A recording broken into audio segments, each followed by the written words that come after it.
Good afternoon. I'm meteorologist Beau, and it's Wednesday, July 26th. It's about 3:15. We've got some heavy thunderstorms across parts of southern Illinois, extending back here into northwest Kentucky. Now, some of these storms are producing torrential downpours near zero visibility in the heaviest cores, these red areas. Also, some strong and gusty winds. Storms like this, typically, they pop up and they bubble up to 30, 40, 50,000 feet, and then they quickly collapse as the wind fields are weak aloft. Where they collapse, you can get isolated downburst winds of 50, 60 miles per hour. Maybe a block or two of an area will have some wind damage. Can't rule that out. Hard to warn on, actually issue severe thunderstorm warnings. By the time you issue a warning, the wind damage is usually finished. So just keep that in mind. Torrential downpours, frequent lightning with these storms, and gusty winds. Now we have a big pattern change on the way, and many of you are tired of all this heat and humidity. It's about to go away. Just have to get through the next 36 hours, and then as we move into the weekend, much nicer air mass, lower temperatures, lower dew points, lower humidity, great camping weather, great weekend to get out and do something, gardening, farming, or just get out and enjoy the fresh air. Let's take a look at some Futurecast radars. Take a look here at the HRRR model, and this is going to show us the Futurecast radar. Futurecast radar basically means this model's opinion of what the radar might look like as we move forward in time over the next 24 to 36 hours. And we move into this afternoon, and you can see some showers and thunderstorms on the model, and that pretty much matches up with what we've got going on right now. But it's later tonight that we're interested in. As a cold front sags in from the north, we may see a band of thunderstorms approach our northern counties late tonight, probably after 2 a.m. You can see that here, slow-moving cold front, slow-moving storms, a lot of moisture in the air.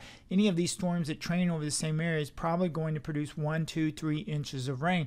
You notice that it's slowly sagging southward with time, but it's not in any hurry, more of an east, southeast, and a sag southward. We'll stop here at 5 a.m. in the morning. You can see Jefferson County, Illinois, Mount Vernon area.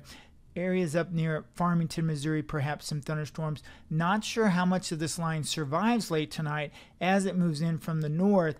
It should weaken with time as we move into the 5, 6, 7 a.m. time frame. We'll go ahead and keep moving forward, and here we are at 7 a.m., 8 a.m., and you can see the weakening trend. And what's forecast to happen tomorrow on Thursday is the atmosphere heats up a little bit, becomes a little more unstable. We'll have to see how much cloud cover there is. If we have a lot of cloud cover, it won't become as unstable. But if we have some sunshine, some breaks in the clouds, storms are going to bubble up once again along that front, and we'll watch that happen. Here's 11 a.m. and 12 a.m. Watch right in this area here, as this is an old boundary from the storms that develop late tonight. Pushes southward, they may reignite somewhere here in southeast Missouri, southern Illinois, and west Kentucky. Not sure how far south just yet, but a decent chance of showers and thunderstorms late tonight over our northern counties, and then area-wide tomorrow. Some of you probably end up with no rain at all. Some of you could end up with 2 or 3 inches or more. A lot of moisture in the atmosphere. Precipitative water values are near the top of the chart. Precipitative water values is a measurement of the moisture in the entire atmosphere. A lot of moisture for these storms to work with tomorrow. If storms were to train over the same areas, you could have pockets of flash flooding. There's also a chance tomorrow that a couple of storms could produce damaging winds.